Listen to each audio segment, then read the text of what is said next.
Hello friends, કેમ છો? આજે આપણે ખાવસા બનાવીશું।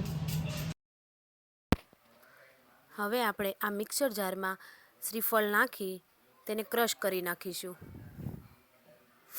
ક્રશ થઈ જાય પછી તેમાં થોડું પાણી નાખીશું અને પાછું ક્રશ કરવાનું છે। પછી તેને ચાળણીની મદદથી ગાળી લેવાનું છે।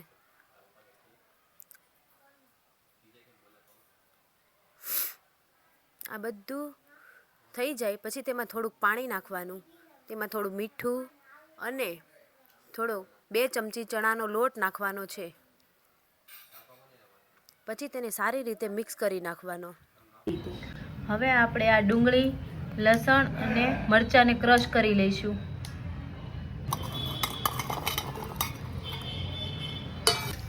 હવે એક તપેલામાં તેલ નાખી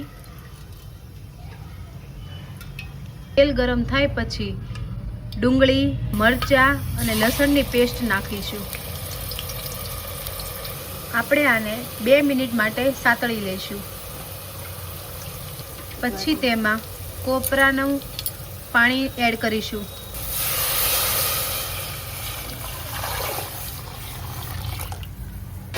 આને આપણે 10 મિનિટ માટે ઉકળવા દઈશું। ત્યાં સુધી આપણે નૂડલ્સ તૈયાર કરી લઈએ।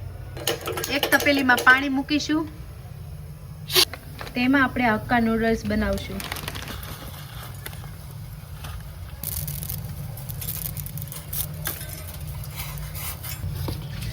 હવે આપણે આમાં મીઠું નાખી અને બફાવા દઈશું।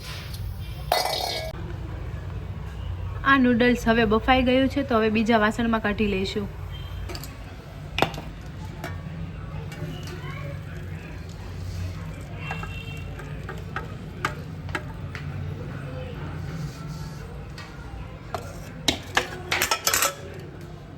આ રીતે આપણે નૂડલ્સને ચાળણીમાં કાઢી લઈશું। હવે આપણી આ કોપરાની કઢી થઈ ગઈ છે।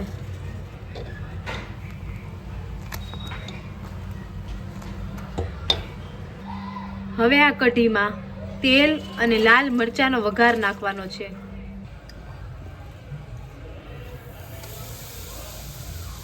વઘારને આપણે કઢીમાં નાખવાનો છે। વઘાર નખાઈ જાય પછી તેમાં લીંબુ નાખવાનું છે। હવે આ બધું સારી રીતે મિક્સ થઈ ગયું છે અને આપણી કોપરાની કઢી તૈયાર છે। હવે આપણે આ ખાવસાને સર્વ કરીશું। તેમાં નૂડલ્સ નાખીશું, લીલી ડુંગળી, શેઝવાન ચટણી, કોપરાની કઢી, ખાવસાની ફાફડી નાખી અને સર્વ કરીશું। તૈયાર છે આપણા ખાવસા। તમને અમારો વિડીયો ગમ્યો હોય તો લાઈક કરો, શેર કરો અને સબસ્ક્રાઈબ કરો। હેલો ફ્રેન્ડ્સ, કેમ છો? આજે આપણે ખાવસા બનાવીશું।